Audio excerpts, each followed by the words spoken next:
Dancers at the End of Time trilogy is widely considered one of Moorcock's most original and satirical works, blending a dying Earth setting with the wit of a 19th century comedy of manners. The story takes place in the far future, when the universe is nearing its end.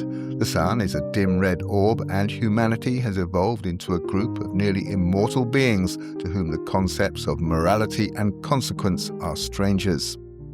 The plot revolves around the improbable romance between Jeric Carnelian, one of the last humans to be born, and Mrs. Amelia Underwood, a prim Victorian lady who was accidentally kidnapped from 1896 London.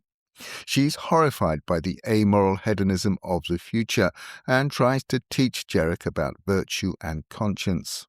In a way, it's a love story between opposites, a romantasy if you like, written long before that subgenre was invented.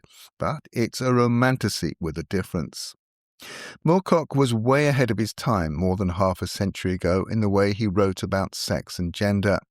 In one of the early chapters of the first book, An Alien Heat, Jeric has sex with his mother, and in another chapter he has a same-sex encounter with a character called Lord Jagged.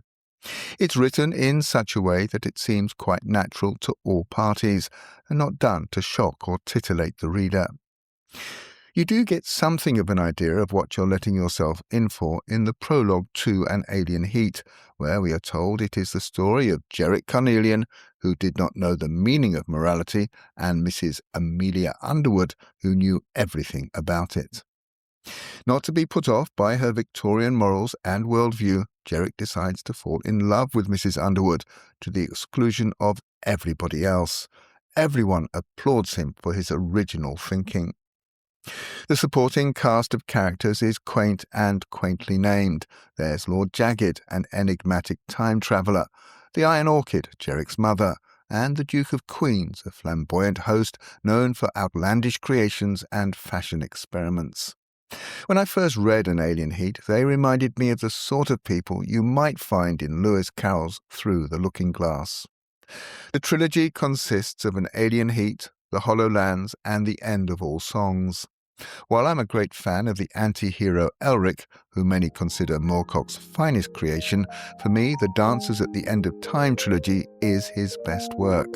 Original, quirky, thought-provoking, and quite charming.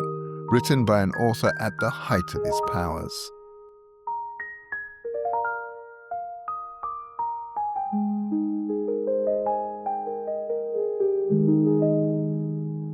Well, that's all for this week. If you enjoy these podcasts and find them useful, please follow or subscribe.